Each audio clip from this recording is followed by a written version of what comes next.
Our YouTube channel, One Race, Human Race, All Human. Today is Wednesday, April 6th, 2022. Student loans should be, all student loans should be forgiven. We helped out Wall Street. Now let's help out Main Street.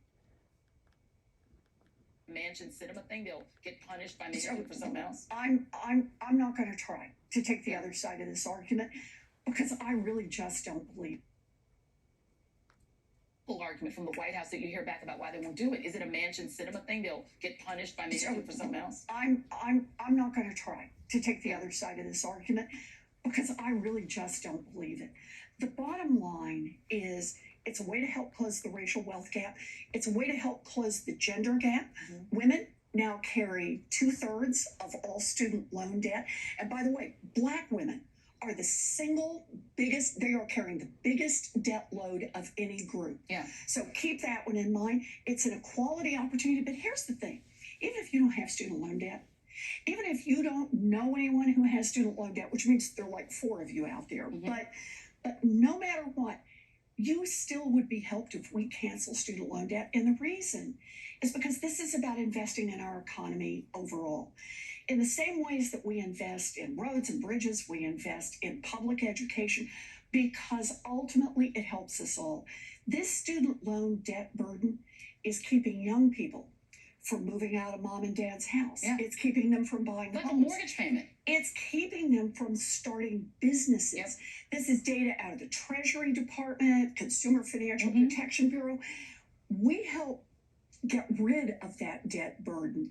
Then that frees up a whole lot more people to be part of this economic engine. Yeah. In other words, canceling that debt, it yeah. profoundly helps those people, but it helps our whole economy. And those, you just described the people in the Democratic base, especially Black women and young people, because the reality is, I can remember coming out of college yeah. and that automatic payment that gets sucked out of your bank account. That means you cannot spend that money on anything right. else. You can't invest in a business. You can't do anything but just basically you're a slave to that withdrawal every month. Exactly. I have to ask you something else. You are in Oklahoma, and a lot of people associate you with Massachusetts, but you're originally Oklahoma. Born and raised.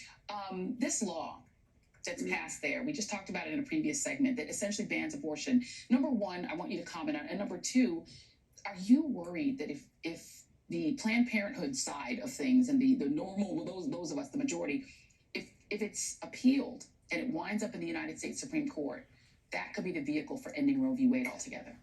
Sure. I grew up in Oklahoma, and I grew up at a time when abortion was illegal. But even as a little girl, I understood that women still got abortions. Yeah. Rich women just went somewhere else. Mm-hmm. They could travel and had plenty of access to abortion. And poor women went to back alleys. Mm-hmm. Understand that even if Oklahoma says we're going to prosecute people for trying to get an abortion, those abortions will still occur. Mm-hmm. It's just a question of how much danger, how much risk, and how hard this falls on the poorest and on the most vulnerable.